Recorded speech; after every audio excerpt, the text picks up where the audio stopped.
Today's guest is a man who spent decades proudly waving the flag for common sense, the perfect pint, and the great British pub.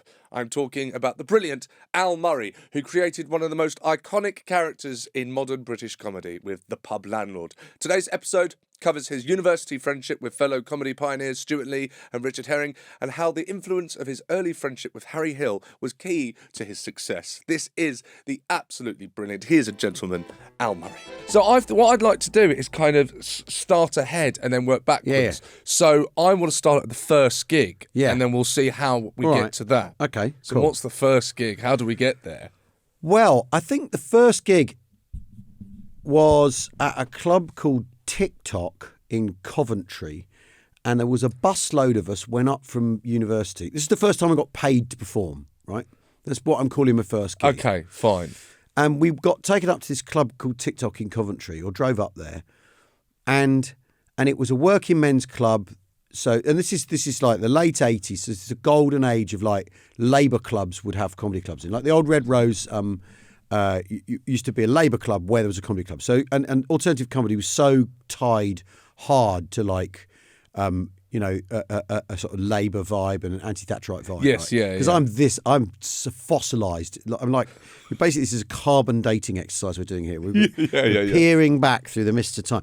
And I remember, and a whole bunch of us, and I remember absolutely killing at that gig. Your first gig? Yeah. Yeah. Killed your first gig. And I often think that's basically the problem, right? If I died on my hole, we wouldn't be here now, right? I'd have gone and done whatever my necessary fate was, right? Yeah. But it's that taste. It was that taste of like really like killing at this gig. Yeah. And you kind of think, well, this is within reach, right? I could do this. Yes. Yeah. You know, and you do, I mean, I always think comics can often be bashful. I really love people laughing at my jokes. I really like showing off. Yeah. I think good. I've got no problem with like putting my hand up and saying that. It's not, I'm not the need to express it's bullshit. Yeah. I like people laughing at my jokes. Yeah. I like it when loads of people laugh at me. Absolutely. It's cool, right? The bigger the room, the better. Yeah, exactly. Right? It's sort of it's and I think I think there's no dishonour in admitting that, right? No, God no. You know. But what was the set? What, you weren't doing Pub Landlord? No, so I had this, I had this turn where I did sound effects through a PA, and and it's on there because I did it on The Word. I met Nirvana on The Word in like 1991. Oh my God. Hang on, The Word, Lamar. Yeah. Mark Lamar and whoever and Terry Christian. Yeah. And whoever else and Nirvana on. They played Smells Like Teen Spirit on that, right? And I met them and they were like they're sort of goofy Americans, right? Like, hi, oh hey, how you doing? Right? That was real funny, right? And you're like, and not here's the tortured. Lost voice of a generation. Three goofy dudes, right? That'd be quite good on the poster. That was really funny. Kurt Cobain. Well, we've not done that actually. maybe that. But I used to do these sound effects. So I used to do this thing. I'd come on and say, "Hello, I'm a murderer. I'd like to do some murders for you now." And then I'd sort of unbox things, doing sound effects through the PA, right? Yeah. Like all that, and then shoot people. Yeah. Amazing. And it would build up into sort of these, and so it was a combination of sort of mime and sound effects, and all stand-ups know this. Through a microphone, you can make amazing noises, like basically by sort of tutting and sucking your teeth or whatever. Yes, with the PA, right? So it was built around that. And I did that. And it was really deadpan and really bleak, right? Like It was really black humour. Like the kind of humour you write when you're 19, 20. Yeah. Not the kind I'd ever go near now. He's like, oh, God, that's awful, right? Yeah. Oh, dear. What was I thinking? And I used to do that. But I did that at that gig and absolutely killed with it. And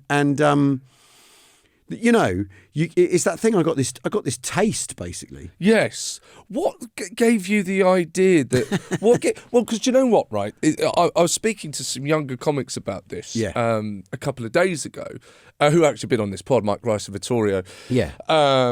And I was saying how they grew up with comedy. They had access to it in the palm of their hand on the phone, and you can almost see the blueprint to everything because everything's subtitled. Yeah. So you can see kind of the mechanics working in front of you. Yeah. And so what's happening is, I feel like everyone always with exception, but people are starting now with an exact idea of what it is and kind of what it should sound like, what it should be, maybe what you want to say as a comic. But you won't have had that in the late 80s. No. So where does that... Where do you go? Well, I know. Some sound effects out of a box. Yeah, that'll do it. Well, I don't know. I mean, what was interesting was I never thought it never occurred to me that I could be a stand-up comedian. I always thought there was in the late 80s you think, well, there's Billy Connolly, there's Ben Elton, there's Victoria Wood, I guess. Yeah. There was a guy called Kelly Monteith who used to have specials on BBC Two, which is I think he was Canadian with this sort of observational stuff, really funny, right? And you sort of think, well, those are the four. There are four stand-ups. Those jobs have been taken. Yes, yeah. Had no idea about a club scene, no idea about any of it. I just didn't know about it. And because I went to boarding school, so it's not like, and there wasn't a club in Bedford, or if there was, I didn't know about it, right? And so we used to, my comic input when I was a kid is my parents had some. In their loo, they had Tony Hancock scripts for some reason, of the sitcoms, the Galton and Simpson sitcoms. So I used to read those, on the bog. I'd never heard them or seen them because I'm from the era of one-shot telly. You'd watch something, and you'd never see it again. Right, and so the boarding house I was in, 9 o'clock on a Thursday, we were supposed to do homework till sort of 5 to 9, then we'd have a snack. Then the older boys had to carry on doing homework, right? And you'd meant to start again at start again at 9. But on a Thursday we'd all stop and we'd all watch the young ones. So Rick Mail, Aidan Edmondson, Nigel Planer, all those people, right? And it was written by Ben Elton, and that was where you're going, what on earth is this? Jesus Christ. Because up to that point, comedy was sort of, you were exposed to things like, it was Dad's Army and it was, or The Good Life and sort of very, that sort of BBC end of thing. But no, the idea that there was anarchy in it, or that punk spirit, had never occurred to anyone. And also that because they used to basically do their turns in the young ones. And Alexei Sale would do bits that were bits of his stand-up in it. Yeah. And so you're seeing this other thing going on, but even then, I didn't think, well, that's what I want to do. Yes. Because school I went to, the careers advice was, have you thought, if you were into performing, and I got into acting and stuff at school. Okay. I did very well academically and all that, and their advice was, if you've got a bright lad who's interested in acting, maybe he wants to be a barrister. What? And I'd be thinking, no, I want to act, right? I want to perform. I don't want to be a barrister. What even it? And then you're thinking, what even is that, right? What are you talking about? I want to be Malvolio in 12th Night. Exactly. Or I want to play bottom. Do a funny role. But it's really, really, really, really, really weird. And there were a whole bunch of us. Because I started boarding when I was 9, so you and I hated it to start with. But by the time you get to sixth form, you've all settled your differences. Pecking order's shaking itself down. You've found your friends rather than they're not necessarily the people you have to share a room with and all this sort of shit, right?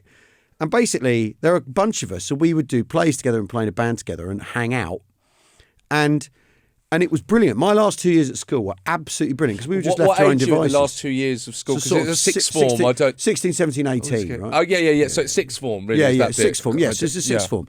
And I had an amazing time in the last 2 years. Because the other thing is one of the things about boarding school, when you're little, when you first go, you think, I want to be at home. And then when you're 8, you don't want to go when you're 17, do you?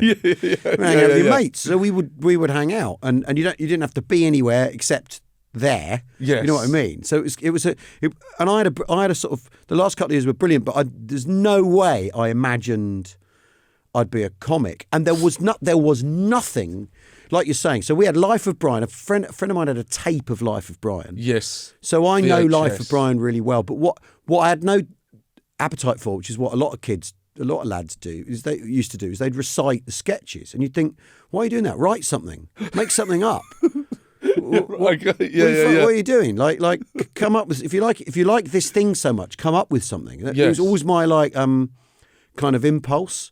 And we ended up writing a little bit of stuff right at the end of my time at school, and it was like, wow, this this is cool. For what? What were you writing? What was the purpose of it? Just to Well, we make had each other this- laugh, or were you going to? Was this being played Well, we had somewhere? we had a drama teacher who was sort of going, you know, who would put on shows and say you should write some stuff, improvise some stuff, and it was sort of like, and we do, you know, he'd make us do some pinter, so he'd do something sort of Right. serious and, you know, chin strokey, but then he'd go write some sketches, and I remember writing a couple of funny songs, and again, it's that thing, people loved it, and you're like, wow, Yeah. this is better than A-level history, right? yeah. Even though I'm good at that, right? It was really interesting. And there's this one teacher who basically like, and there's the guy who ran the music side of things, the bandmaster, who kind of really like lit a fire in certainly in me, and I think in a couple of the other guys, and at a time where, you know, the idea of, I mean, what I love now.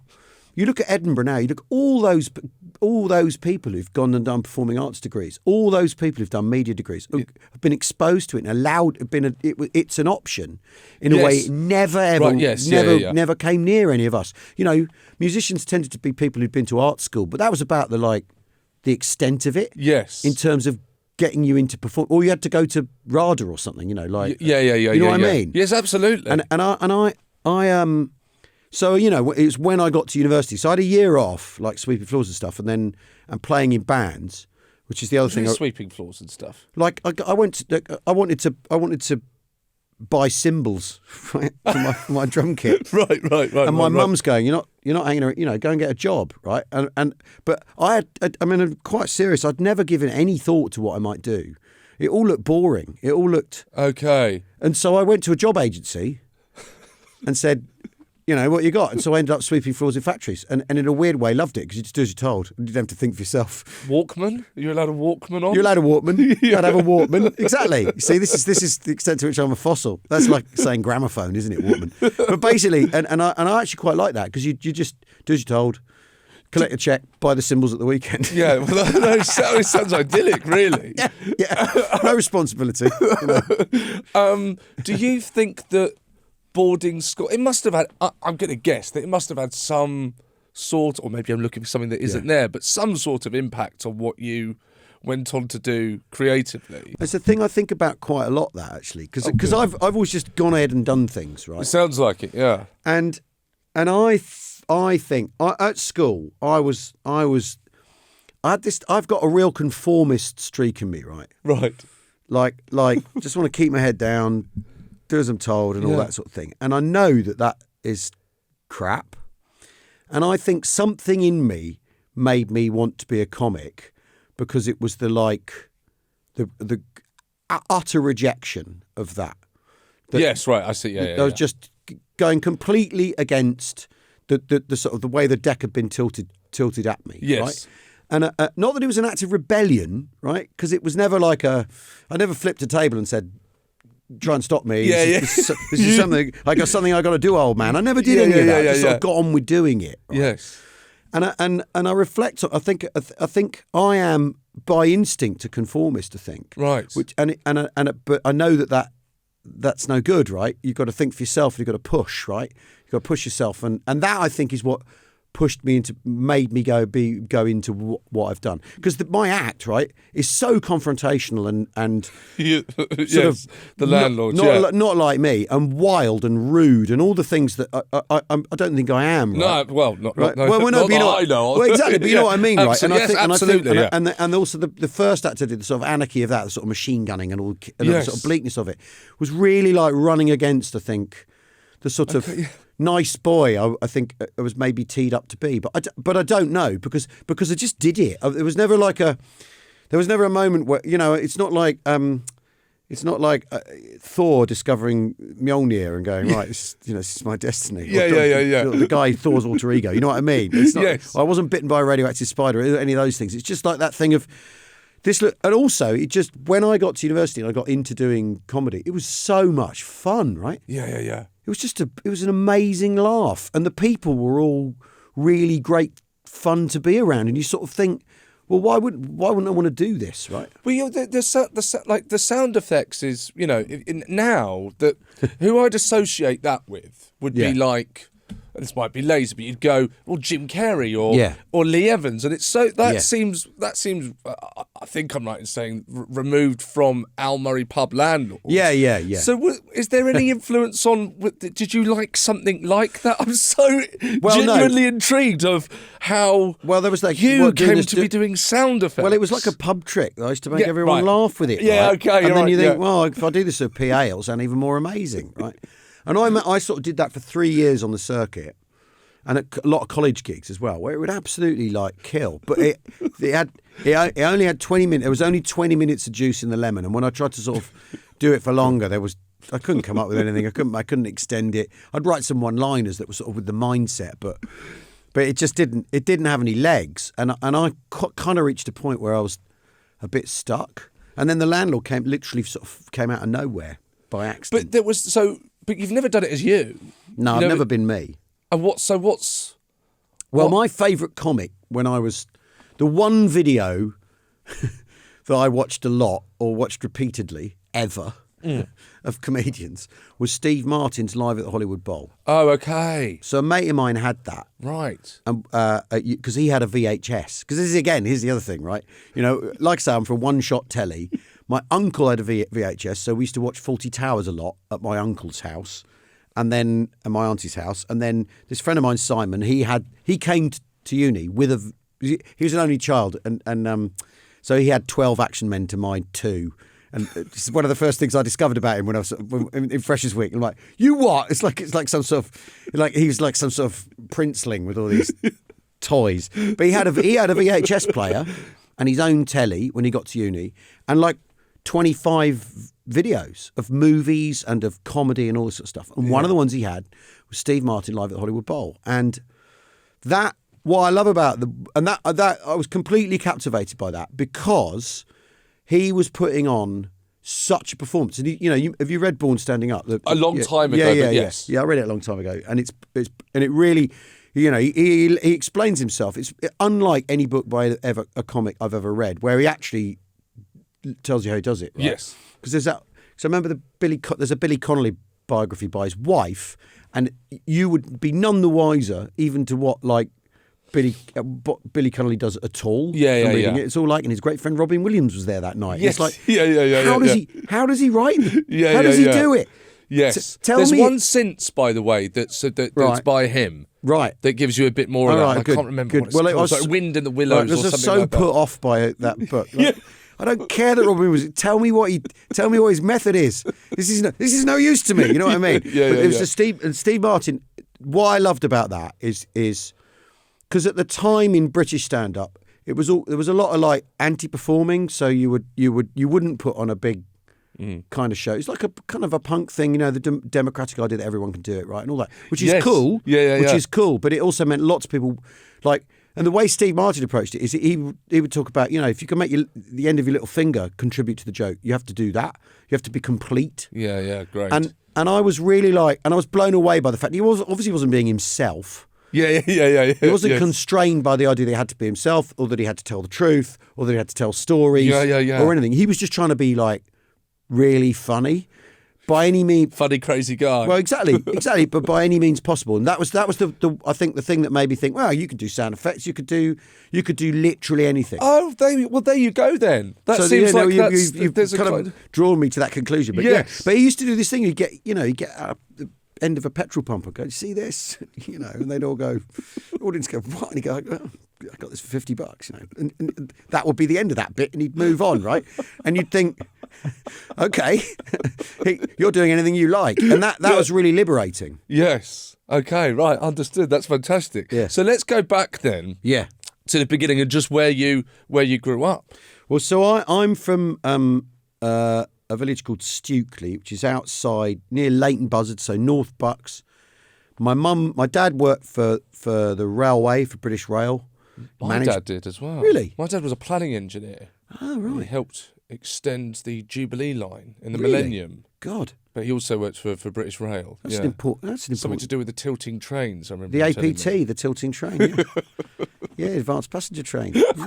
I think we went on it once. Yeah. Right, yeah, so go on, what did he do for Yeah. British So, Rail? well, he was in management there doing rail freight, basically. It was his speciality. It was like running freight up and down the railway. Oh, right. And I think for a long time, he was doing the cars coming out of Dagenham and out of Liverpool and all that, where they ship them around the country. Oh, right. Okay. Yes. Yeah. And he worked. My father is an amazing example. Like, he works incredibly hard. He worked incredibly hard. He was absolutely dedicated. And I took one look at that and thought, there's no way I'm doing that. Right. Right. He commutes. He'd get up for his commute at 5:30 some mornings. He'd go in and he'd come back and eat his dinner at 9 o'clock in front of the 9 o'clock news. And you'd think, oh God, is that work? Yeah. Work looks awful. Right? Is that what I'm supposed to be doing? Right? Oh no. Yes. Right? And because he'd be stressed and all that. And and I think he loved his job, probably. But it's not really. It's the kind of question. It's the kind of question you don't want to ask, right? Because I mean, tangentially, a friend of mine's marriage broke up once. One evening, he turned to his wife and said, "So why do you love me?" And she went, "I don't know that I do, actually." I think that's verbatim, but that's basically what happened. And I think it's like this, sometimes you shouldn't. If there's a question you're going to ask and you're not prepared for the answer, right, Sean? You don't ask it.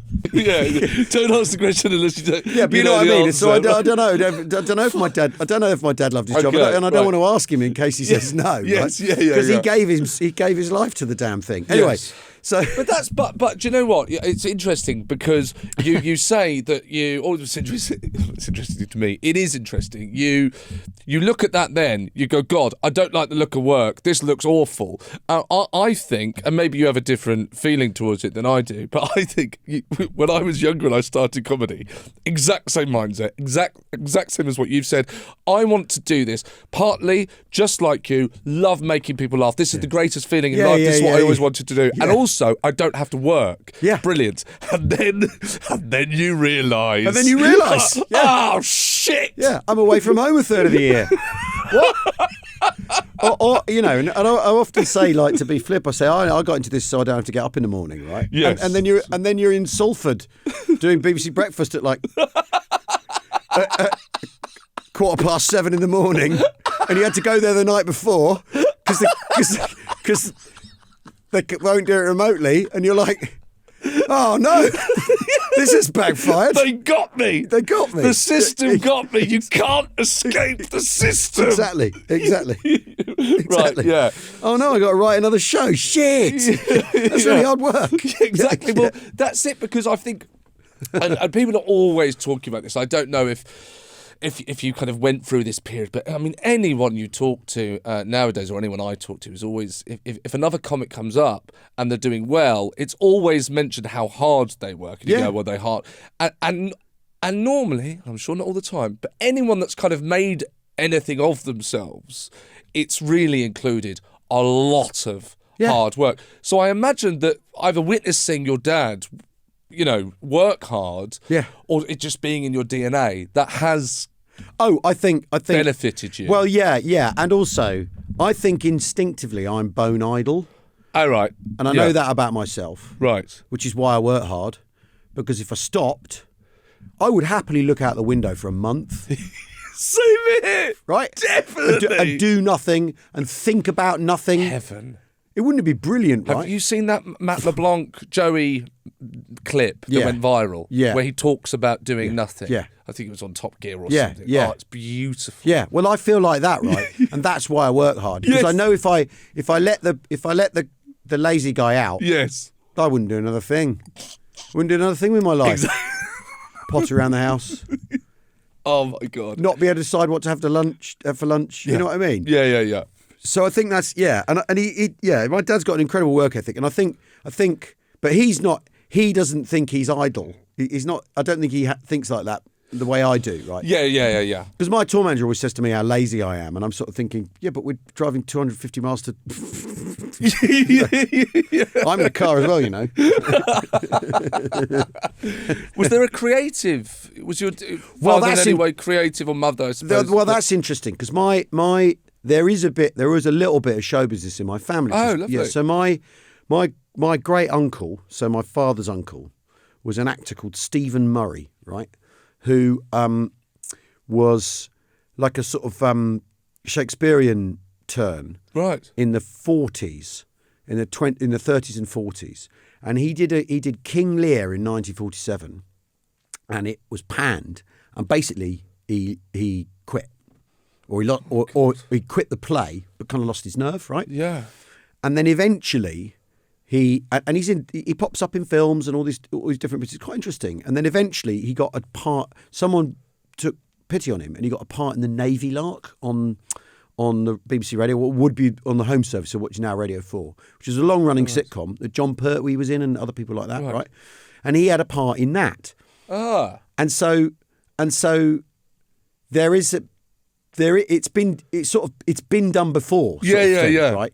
So I think when I started doing this, my parents I don't think they considered it to be a disaster. Yes. You know, that I'd deviated off the track because it's there before, and I'd have been able to go, yeah, but what about Uncle Stephen? No, I never knew him. He died when I was really young, so I never knew him. But you know what I mean? They had some sort of frame of reference. Yeah, it was there. I mean, and then the other thing is and this is sort of doesn't amount to hill of beans. My great grandfather was William Thackeray, who wrote Vanity Fair, and was one of the great Victorian novelists, right? Supposedly, and he was a satirist. That was his gig. He would write satire, right? Well, no. So I had a great aunt who would go, well, you know, you're simply doing what you're following in the footsteps of your great grandfather, William Makepeace Thackeray. And I think you haven't come to see me up the creek, have you?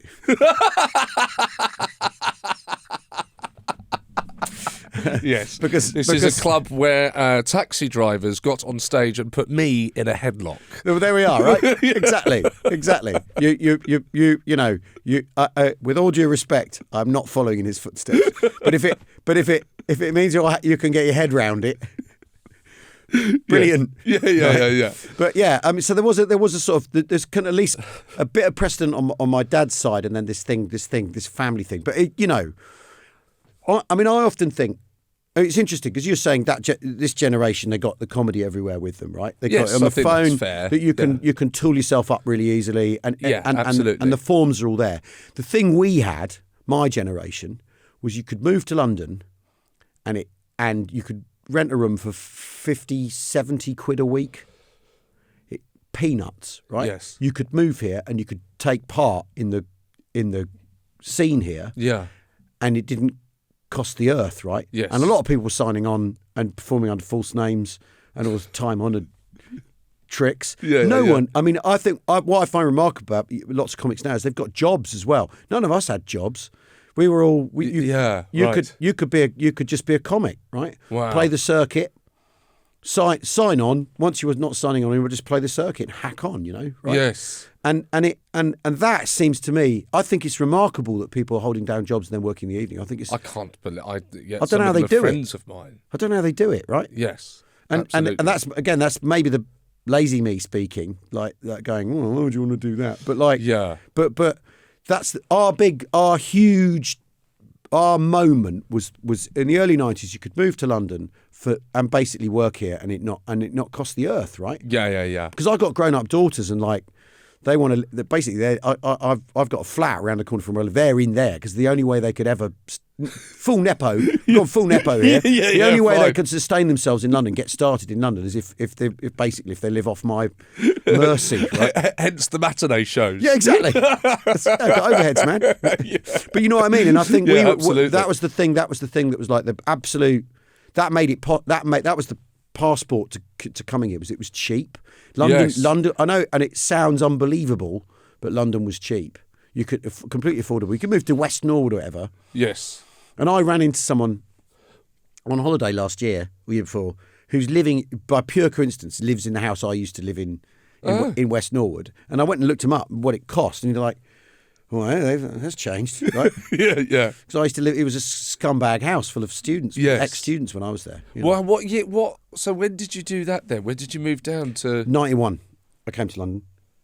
91. And by the time you did that, you had your eyes set on. Yeah, I had. You were a comedian. I was starting to do stand up and do bits and pieces, and I'd been to a couple of fringes. So I was in the Oxford Review because I went to Oxford and on my first day met Stewart Lee and Richard Herring. Yes, you were saying this before we got the cameras rolling, and I said, "Stop! Yeah, say this." I mean, literally is this pre sound effects? Yeah. So this is like even the idea of getting into doing comedy. So I'd done all this sort of pissing around, acting and pissing around at school, and then when I got my first day at uni, I brought my drum kit down to the music room in the college, and I was setting it up to leave it there, and Stu and Rich were, there were these two guys in there, right, and they had some notes out on the piano in there, and I said, what are you chaps doing, And Stuart's like, well, we've just been in Edinburgh, like, doing a show,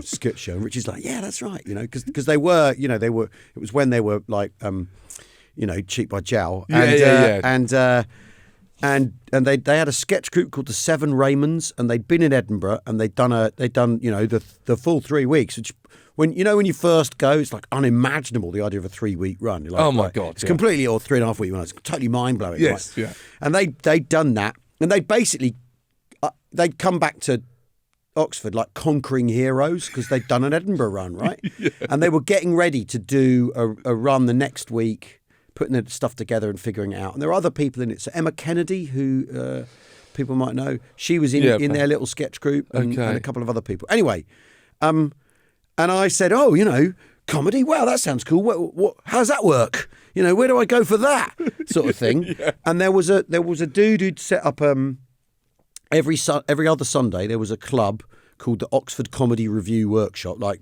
meaningless name. Yeah, but in a cellar in a building, but not in the university. No. Right. Yeah, well, no, because the way the uni works is all the different colleges, and there are some central things. But anyway, it was in a cellar, and the deal was you had to write new stuff. You had to turn up with new stuff every other week, right? Well, I'm not playing there. Well, yeah, I know, right?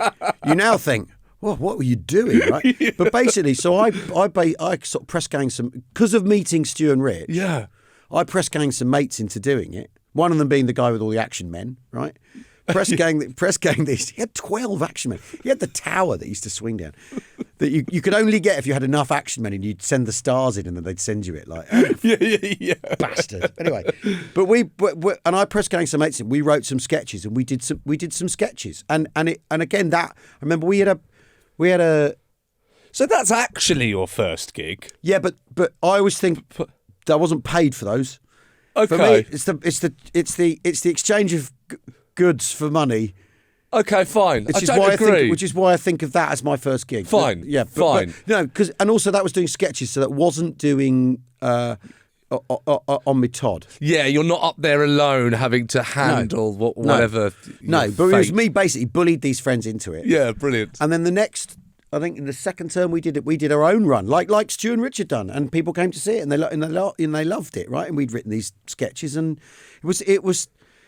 And that I got completely bitten by the bug then, and did a couple of fringes with this thing, and then came spinning out. And I was desperate to leave university. I had all these mates who were trying to figure out how to do MPhils and carry on. Right, yeah. And I was like, no, the whole point of this place is you leave it. The whole point is you leave and you go out into the world, with whatever you've learned along the way. Yes. And what I'd learned is I wanted to do comedy. Sorry to interrupt, just quickly, just to say that this is only part 1 of my chat with Al Murray, and if you want to hear the whole of part 2 immediately, all you have to do is go to patreon.com/classclown and sign up there, where you'll get part 2 immediately. Plus, you'll get some extra content that you don't get anywhere else. That's all from me. Back to the show. With the sketches, yeah. Going back to that idea of a reference point, what was the reference point for the sketches? Oh, well, because and I think maybe that's just a modern way of thinking, and seeing all of these comedians on my phone when I scroll up, and you can kind of see the references. We'd have had.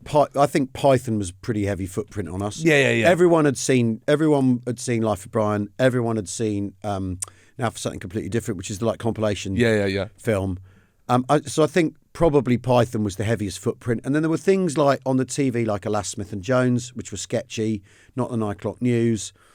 I mean, again, this is all, and there was absolutely was a sort of Channel 4 thing, was a thing called Who Dares Wins, which had Rory McGrath and people like that in it, and so there was stuff around. Okay, yeah. But one of the sketches I remember really clearly that I had this idea, and then a mate of mine wrote it basically, and I always think that's the thing I'm good at. I'm good at doing that, and then someone else can sit down and write this sort of thing like this. If I could, that's basically my ideal situation where I go, hey, what about this? And then some poor sod has to actually wrestle it into submission, right? Yeah. And I'm not the one with the laptop. Yeah. I'll pace up and down. Exactly. Going, and I'll also go, no, I'm not doing that. But no, that's not right. But one of the sketches we had was about Wilfred Owen, the poet, the First World War poet. And basically what it was, because we would do this every week. We'd have a tutorial where you'd go in and you read your essay and you'd have it pulled to bits by the tutor, right? That's the way they did things there. And I had this idea that he basically goes in and he has to read he's been called in because his poems are shit. Yeah. Right. Right. Yeah. And so we had these terrible poems that they're going, oh no, that's not what we've got you here for. You're supposed to be coming up with something deep and meaningful. There's one called this is the one gag I remember from that sketch. It's all coming back into my memory now. Because there's a Wilfred Owen poem called The Poet in Pain. Right? Okay. And so he goes, this one, and the bloke going, the poet in pain, this one, the poet in pain. What on earth is this? Ow, ow, ow, my fucking foot. was the gag, right? Right? Yeah. And so it was that sort of thing. Yeah. And I go right back to what I loved it. I love it when people laugh at what I'm doing. And maybe it's because I've got some wound, right, or whatever. Yeah, sure. But I don't know. And also I've been doing it such a long time. If I did have a wound, it's long since been healed, for Christ's sake. You can't still lean into that. I've been doing this 35 years. Can't go, yes, it's the pain I felt when, Yeah, that's fine. That would be daft. Yeah. But do you think not the pain, absolutely not the pain of boarding school, because as you say, it sounds like it was a good time. It was all right by the end. Certainly by the end, a wonderful time. But I've got a couple of friends that went to boarding school that do comedy. Yeah. And I always think it gives you that, it's a kind of like express route of being outsider looking in. Because as a comedian, you know the trope, and it must be a cliche to people that listen to me, because I've listened to this, because I bring it up every time. Yeah. But the comedian being on the outside and looking in, and I go, boarding school's kind of the perfect example of that. Yeah. Because you're then let into the real world, but everyone else has been in this. You know what? I think there's a lot in that. I mean, I remember when I first started doing, because we didn't watch very much telly, right? Yeah. Because we were doing... What are you reading? We were doing homework. Yeah. We had a long school day, and then you have your tea, and then you do your homework, right? And so we didn't watch very much TV. And I remember when I first started in the circuit, you'd see these stand-ups, and they'd be referencing telly, and you'd be like, literally no idea what you're talking about. Right? I do not. I remember when I was quite new, I did a routine about Mortal Kombat, the computer game. Yeah. And I remember the guys who I'd be on the circuit with, who are now in their, they're in their 40s. Yeah. Then they're in their 40s, and they're going, I don't know what you're on about. Yeah. And it was completely and so I would have literally none of that in my act, because they'd go, he looks just like so and so, and you'd think, I don't know who that is. Just no idea. And so you do. I think there is a strong element of that. You're coming at it from a different place. I mean, the other thing is boarding school. I think what's interesting about boarding school is because it's an intense environment. It does lots of different things to different people, right? So it turns it does make some people very confident, right? If you can run that, and there's the permanently sort of like cogs of pecking order all the time, right? If you can deal with that, you'll come out the other end of that. What? Tell me, because I don't know. I've got a little bit of an idea of it because of the Friends, and because I'm so intrigued. The basic thing is, what do you mean the cogs of hierarchy? Because you don't go home. Yes, yeah. Right? And we were, we'd have two you'd wear two hats. So you'd have the class you're in and then the house you're in. So you'd have the pecking order in the house. Two hats. And then the pecking order in your class. Yeah. And boys, young boys, Lord of the Flies. Yeah. Isn't fiction, right? Yeah. It's just the setting that's a bit exaggerated. But basically, people could be incredibly cruel. Bullying was like, what I always think people never admit about bullying, or don't ever want to admit about bullying, is one of the things. If you're bullied, one of the things that can happen to you is you learn how to be a bully. That's very. It teaches you how to do it, right? Yeah. And boarding school would certainly operate like that. The younger boys would be sort of crushed under the heel of the sixth form or the fifth form. Fifth form particularly used to be the real wankers, and then by the time we got sixth form, we sort of gave it up. But basically, there would be this, and by the time you're in the fifth form, they're great. I can fill my boots now. I can bully the younger kids, and I think no one ever admits that about bullying. Okay. Where did the bullies learn to do it? Right. Yes. It's not instinctive. It's not a thing that just some people do. They've learned it, right? Right. They've been taught how to do it, right? Very interesting. And kids mimic behaviours, and their peer groups are the thing that shape them. But so the issue at boarding school was you don't go home. So there's never a time where you go home and you're not exposed to the. There's no break from it. Yeah, exactly, and it would be so lads who could deal with that will come out are very confident people, Yeah. right? But other people couldn't deal with it and would come out like squished. Yeah, my friends. Exactly.